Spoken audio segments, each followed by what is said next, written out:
So, ayun na nga guys, nabanggit ni Kalinga Prab na hindi niya mapigilan na naawa talaga siya kay Viancy at kay Joy.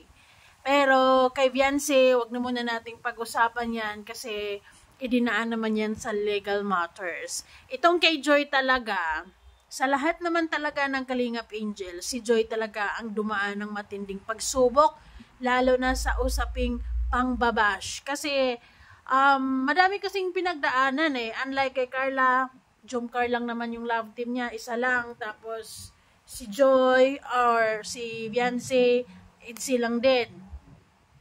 Pero talagang lahat naman sila dumaan ng mga pangbabash. Pero matindi lang talaga ang pinagdaanan kay Joy dahil nababash siya from Joyvid. Tapos nalilink na naman siya sa kay Kalingap Jomar. Tapos, kumbaga nabigyan ng kulay ang kanilang pagkakaibigan ng mga stress na fans ng Jomcar dati. And hanggang ngayon din, hindi pa rin nakaka-move on ng iilan. Pero baliwala naman na yun dahil wala naman ng katotohanan yan. And then, ayun, dumating sa buhay ni Joy ang Danjoy. Tapos, syempre, alam naman natin ang kwento ng Danjoy, di ba? Hindi pa rin totally naka-move on ang mga Dandit fans noon at nagkaroon ng Danjoy. So, laban-laban ng malala. Sobrang matindi ang pambash. And then, biglang nagkaroon ng big plot twist ang Danjoy. Nagiging bukya. So, another set of bashers. Kumbaga, nadagdagan nadagdagan ang pangbabash kay Joy. Actually, masasabi ko, sobrang sinubok talaga si Joy yung journey niya with Kalinga Prab dito sa Kalingap, 'di ba? Although I also believe na lahat ng nangyaring ito ay kumbaga tinitik ni Joy in a positive way, 'di ba? Sa lahat ng mga problema na 'yon, mga pagsubok, lahat ng sakit, ay ganoon naman talaga ang buhay, 'di ba? It's all part of it. Papasokmed ka man or wala ka man sa sokmed, hindi man lahat or hindi man araw-araw happy. Meron talaga mga problems, 'di ba? So si Joy, nakakabilib lang actually dahil isa sa mga shared post niya dito maraming mga pagsubok ang ating dinanas, ngunit higit na maraming dahilan upang magpasalamat. Thank you, Lord. Yes, totoo naman 'yan. Lahat naman tayo may mga pagsubok, may mga problema, may mga suliranin. Pero still, we have a lot to be thankful, 'di ba? Kasi pagising mo pa lang sa umaga, it's a really big blessing, 'di ba? Kasi yung ibang tao wala silang chance to do so. Anyway, higit na maraming dahilan upang magpasalamat. Sinubok pero thankful. Thankful pa rin si Joy sa lahat ng nangyari, syempre. Kasi yung lahat ng nangyari na yon, I think it's a blessings in disguise din naman, 'di ba? Tinuturuan din si Joy to be positive para mas magiging smarter, para mas magiging mas matatag pa lalo. And actually, parang mas lalo siyang ginaganahan, lalo na ngayong solo era niya, nakikita ko yung determinado siya, lalo na sa pag-aaral talaga niya. And this is it. Konting kimbot na lang talaga ay makakamit na niya talaga ang pinapangarap niya na magiging nurse. And libo-libong mga fans naman ang sumuporta dyan sa goal na yan ni Joy. And maraming salamat sa mga solid supporters ng Joy Natics.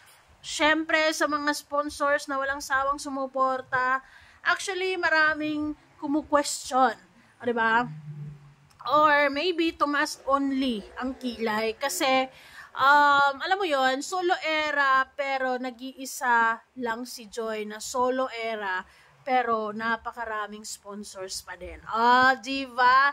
Kaya nga ang goal talaga ni Kalinga Prab na magkaroon ng love team lalo na kapag pumatok sa mga madlang people kasi para magkaroon ng sponsors talaga. Kasi yun yung mga katulong or yun yung mga makakatulong kay Kalinga Prab sa pag-ano ng mga Kalingap Angels, 'di ba?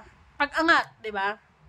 lalo na sa pag-aaral, sa mga expenses, so on and so forth. Kapag may mga sponsors, si Kalinga Prab, imbis na shoulder niya yon kasi scholars niya yon, ay hindi na kasi may mga sumasagot na sa mga gastusin na katulad ng mga tuition fees, mga projects, rent ng apartments, so on and so forth. So, isa yan sa mga purpose ni Kalinga Prab kung bakit maganda talaga ang My Love Team, lalo na kapag ka pumatok.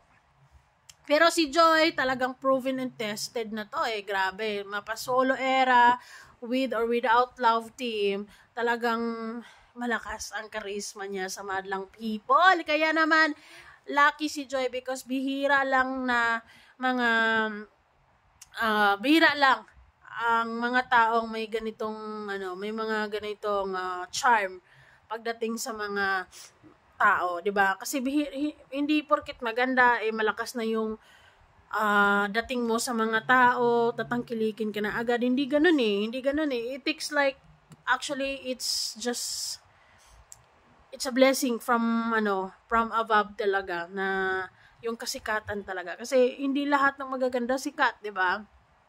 Anyways, maganda naman talaga si Joy and very positive vibe.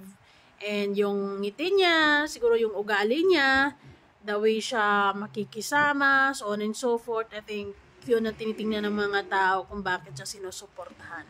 Mas lalo pang dumami yung sumuporta sa kanya after what happened sa Danjoy. And that's something na pinagpapasalamat nating lahat dahil maraming bashers pero mas marami, doble, triple ang totoong nagmamahal at sumuporta. At hindi naman sila binigo. Hindi naman tayo binigo ni Joy dahil ibinigay talaga niya yung 100% best niya dahil malapit na nga actually ang kanyang copying and pinning.